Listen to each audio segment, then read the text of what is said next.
ये है talks news network और आप देख रहे हैं पॉलिटॉक्स, राजनीति का कच्चा चिट्ठा। दिल्ली अभी लोकसभा चुनाव के परिणाम आए हैं। सबको मालूम है कि उसमें हमें सेटबैक लगा है पूरी कांग्रेस पार्टी को, और ऐसे वक्त में दिल्ली हेडक्वार्टर में आए, बातचीत करें, ये स्वाभाविक है। मेरा ही नहीं बल्कि जितने सीनियर नेता हैं वो भी आ रहे हैं, जा रहे हैं, एकजुटता दिखाते हैं। ऐसे वक्त में ये आवश्यक होता है। आज इतना बड़ा डिबेकल हुआ है तो हमारी जिम्मेदारी बनती है कि हम ऐसे वक्त में, जिस पार्टी ने लंबे समय से हमें अवसर दिए काम करने के, लंबे अरसे से हम पार्टी की सेवा करते आ रहे हैं, ऐसे वक्त में एकजुटता दिखाना आवश्यक है। इसीलिए दिल्ली में ऐसे वक्त में आना स्वाभाविक होता है, कोई नई बात नहीं होती है। पहले भी ऐसे वक्त आए हैं, तब भी हम लोग आते थे, पार्टी उभरी भी है और वापस सत्ता में भी आई है। मुझे याद है कि इंदिरा गांधी जी के जमाने के अंदर एक वक्त आया था, इंदिरा जी भी चुनाव हार गई थी, परंतु हिम्मत नहीं हारी थी, और पूरे देश के अंदर ऐसा मैसेज दिया, उनकी आंधी चली, वापस सत्ता में आए, और 25 साल तक हम लोगों ने शासन किया देश के अंदर। 98 के अंदर पार्टी बिखर रही थी, उस वक्त के अंदर भी एक वक्त आया था, सोनिया गांधी जी के हाथ में कमान दी गई। उसके बाद में 20 साल तक वो अध्यक्ष रही, 10 साल तक हम लोग सरकार में रहे दिल्ली के अंदर, 17 राज्यों में सरकार हमारी बनी। उस वक्त में भी ये हार और जीत तो चलता रहता है, लोकतंत्र में स्वाभाविक होता है। हम लोग हमारी लड़ाई विचारधारा की लड़ाई है, जो बार बार राहुल गांधी जी कहते हैं कि हमारी कोई किसी दुश्मनी नहीं है, अदावत नहीं है। ये इश्यू पे राजनीति लोकतंत्र में होनी चाहिए।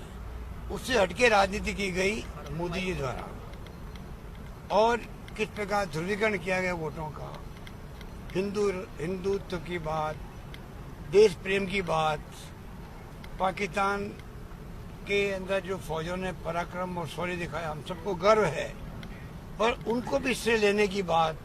तो इस प्रकार से एक माहौल ऐसा बना दिया पूरे देश के अंदर। हम घुस के घर में घुस के मारते हैं।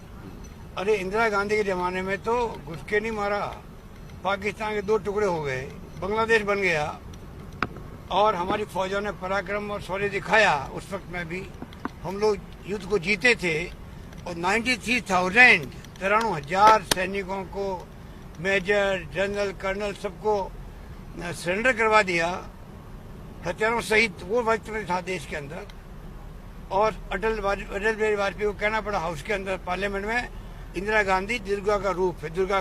वो वक्त भी हमने देखा है। इसलिए इस प्रकार से चुनाव लड़ा गया है। ये कोई विचारधारा के आधार पर नहीं लड़ा गया है। कोई प्रोग्राम, पॉलिसी, प्रिंसिपल क्या है, गरीबों के लिए, किसान के लिए, दलितों के लिए, पिछड़ों के लिए, युवाओं के लिए क्या आपके पास प्लान है, उस पर नहीं लड़ा गया है। भावात्मक मुद्दे लेके लड़ा गया, उसमें वो कामयाब हो गए। कांग्रेस पार्टी के कार्यकर्ता, उसके नेता घबराने वाले नहीं हैं। हमें दमखम है, देश को बचाना हम लोगों को है, लोकतंत्र की रक्षा करनी है, जो कांग्रेस रक्षा करती आई 70 साल तक। ये हमारा मानना है। सर, ऐसी बात चली कि राहुल गांधी ने इस्तीफे की पेशकश की है, जैसे सीपीएम ने मना कर, वो तो कल वर्किंग कमेटी में बात सबके सामने आ चुकी है। उन्होंने पेशकश करी, और पूरी वर्किंग कमेटी ने एकजुट होकर के एक स्वर के अंदर उसको रिजेक्ट कर दिया, उनकी विनती को, और कहा गया कि आप कोई कमान संभालनी है। और राहुल गांधी में दमखम है मोदी जी का, एनडीए का मुकाबला करने का, जो उन्होंने दिखाया 5 साल तक। हार से हम लोग कोई घबराने वाले नहीं है। हार सकते हैं, परंतु हिम्मत में कोई कमी नहीं आई है कांग्रेसजनों के अंदर। कल बैठक है कोई समीक्षा के लिए? जब यहाँ आते हैं तो फिर मिलते हैं, जुलते हैं, बातचीत करते हैं, आगे क्या प्लानिंग होनी चाहिए बात करते ही करते हैं।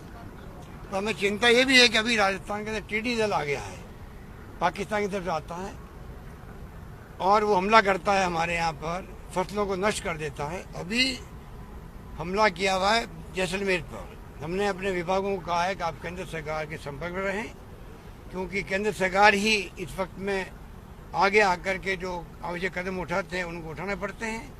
पहले भी ऐसे हमले हुए हैं, फसलें चौपट नहीं हो जाए किसानों की, वो चिंता मुझे लगी हुई है।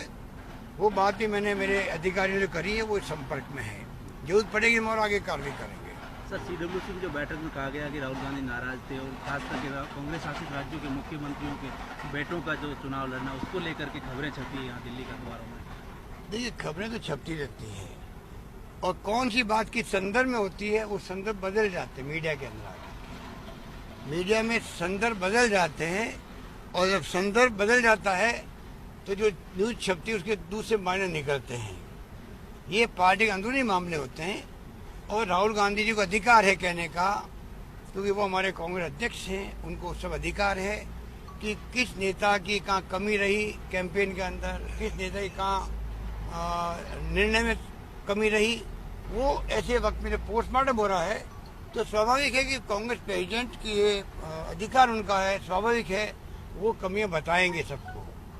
हम लोगों ने उस पर डिस्कशन किए हैं और जो बातें अखबारों में आती हैं कि संदर्भ में कही गई है, वो संदर्भ में खत्म हो जाते हैं। तो जो बात छपती है या सुनते हैं रेडियो में या टेलीविजन देखते हैं, तो संदर्भ को हटके जो बात होती है उसके मतलब दूसरे निकल जाते हैं। उस पर मैं कोई कमेंट नहीं करना चाहता, इतना ही मैं कह सकता हूँ। सर, कल रिव्यू बैठक के बाद कोई परिवर्तन संगठनात्मक होगा? अभी तो राहुल गांधी जी को हमारी कमान संभालनी है कांग्रेस की। तमाम नेताओं का एक स्वर में उनसे विनती की गई है। और राहुल गांधी ने जिस प्रकार से मुद्दा आधारित राजनीति देश में करी है, आज देश उनको अप्रिशिएट करता है, चाहे वोट हमें मिले या नहीं मिले हों।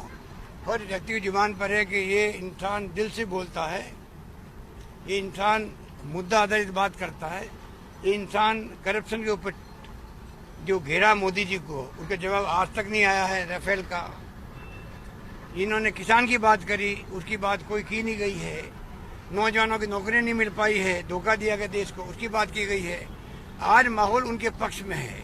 जो हम बोलते हैं तो हमारी आलोचना ज़्यादा होती है, सोशल मीडिया पे हमले होते हैं हमारे ऊपर, हम जानते हैं इस बात को। पर सच्चाई की अंतिम जीत होती है।